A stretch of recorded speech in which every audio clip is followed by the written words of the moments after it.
Hi, I'm Karin, and this is Thrifted and Told, secondhand luxury told honestly.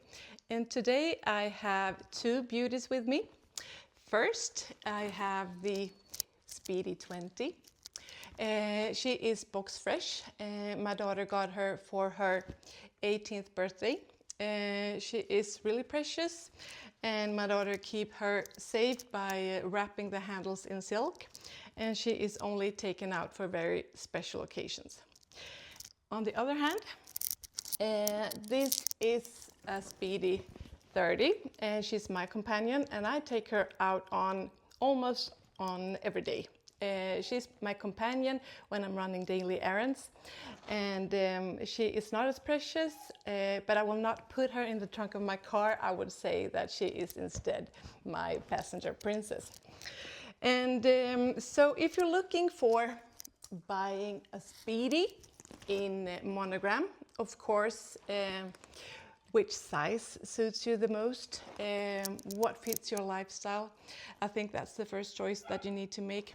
But then, what vibe are you into? Are you looking into this more kind of bohemian chic version or a more stylish version of the Speedy? I think that's the second choice that you need to make. And depending on your choice, there are two different purchasing strategies. And today I'm going to give you my take on how to purchase a box fresh versus a vintage Speedy. So if you're looking for a box fresh Speedy with almost white vachetta, I would say look no further.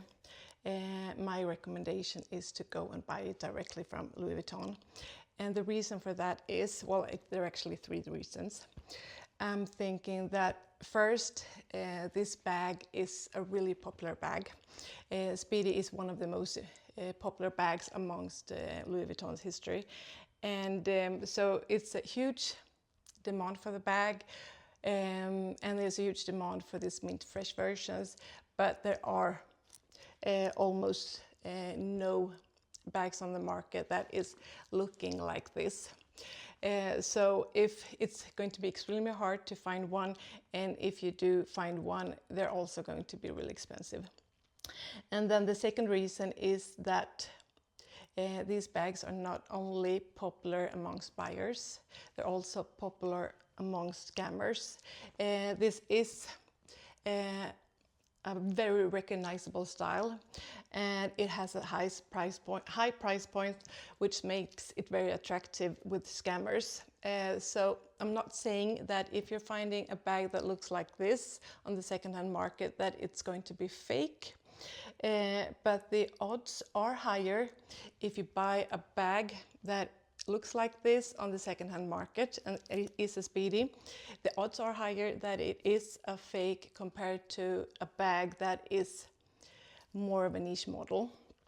So first, they're going to be hard to find, and if you do find one, the odds are higher that it's going to be a fake one. But then thirdly, and I would say this is maybe the most important, is that if you're going to spend this much money on a bag, why not get the full in-store experience?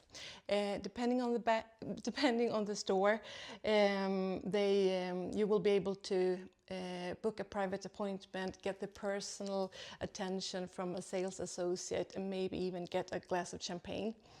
But regardless if you get the champagne or not, treat it as an occasion. Dress up a little bit, and why not go to a champagne bar afterwards and toast to yourself and your new bag, because it's really worth celebrating, because these are really gorgeous. And if you're into this version of a Speedy, a vintage version, there are two questions that you need to have answered before making the purchase. Is she authentic or not?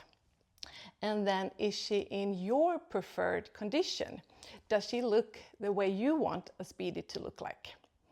And before we look into the authenticity, sorry for my bad English here, Many of the resellers do provide an authentication service, so you don't need to check all of this on your own.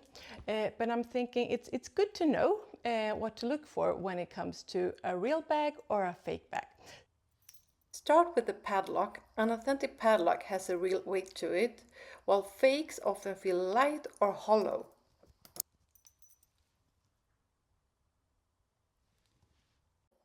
Next, check the heat stamp, and this is where fakes fall apart most often. On a real one, the O in Louis Vuitton is a perfect circle, and the L in the beginning has a very short tail. The little R symbol should be small, with a clean space around it, and the ring around the R should never be larger than the O in Louis Vuitton. I'm thinking, why not make it a practice to always look at the heat stamping of a bag whenever you get a chance, regardless if you're thinking of buying it or not, so that you get familiar with the heat stamping and that you know when to walk away when the stamping looks off. And then we have the date stamp. You find it under the interior pocket, and this bag has the date stamp TH0092, which actually means that it was created in September 2002. I know, there are many checks to do. And perhaps the most important checks to do is to see the quality of the bag. Does it meet your expectations of a luxury bag? Does it have loose ends? And if you're able to touch and hold the bag, does it feel like it's plastic, and so on? And you're not alone in this. I can't authenticate a bag. I'm really a newbie on this, but there are excellent paid services, and foremost, there are really excellent Facebook groups where you can join, and with pictures of the heat stamp, the date code, the canvas, and so on. Get feedback from the members of the group if it's a fake or not. So once everything's checked off when it comes to authenticity, you know it's a real bag. Then you want to make sure that the condition is how you want the bag to be.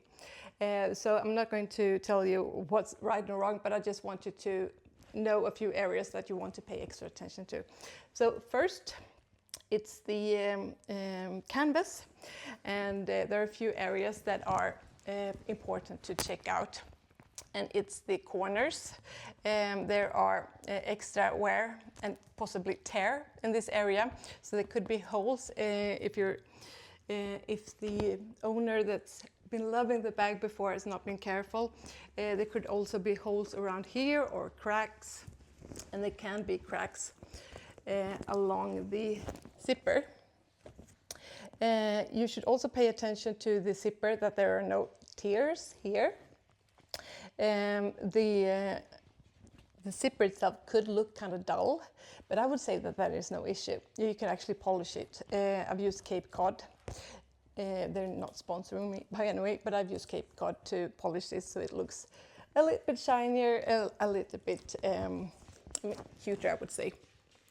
And then the leather, I think you could look for that there are no major cracks or tears along the piping, that the tabs are in a good condition, and there could be cracks here. Actually, this one could have come off completely, and it's could be okay. But what I would like you to know is that you're actually supposed to pull the actual hardware in the zipper and not the leather. The leather is actually supposed to be used to lock the bag. So if you want to be extra careful with your bag, pull the hardware and not the leather. Yeah, and leather again. I think you will see so many different bags and so many different colors when it comes to the vachetta. And this is 24 years old, so it has a golden patina.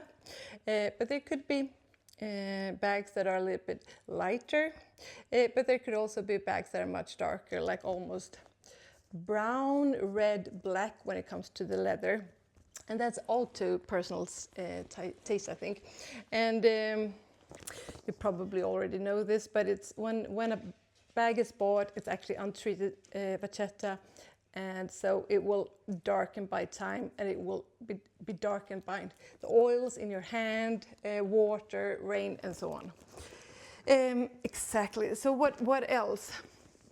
I have an organizer in this bag right now, but what you can look in the inside, does it have any major stains? I think this has a few stains, but that's no problem because I have an organizer in it. Yeah, okay, one final thing. There's actually this trend going on right now, and that is to make a classic Speedy to be more of a soft Speedy. So I've seen on TikTok and on YouTube that there's been D-rings installed here, and this bag is actually not intended to be used with a strap. And if you want to do that with your own bag, fine, I think it looks kind of cute. But what's important to know that if you buy a bag with holes here, and later on want to go to Louis Vuitton and get it repaired, you will not be able to do that. So just pay attention to, are there any holes here or are there any D-rings installed, because then you will not be able to use any repair services. Yeah, I think that's about it. And again, it's all about your own personal preference. How do you want your bag to look like? I think there's nothing right or wrong here. I think they're all kind of cute. So, are you a team box fresh or a vintage Speedy?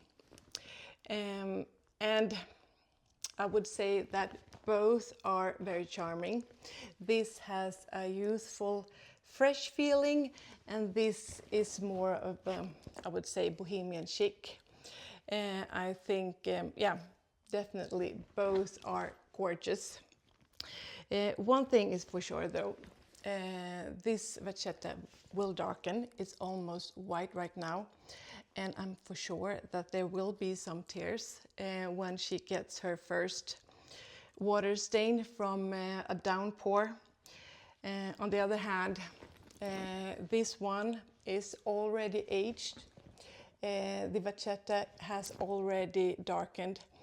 So before deciding if you want to go for a box fresh version or a vintage version of the Speedy, do you want to be the one that cries the first tears, or do you want to have a bag that's already been cried for? So tell me in the comments.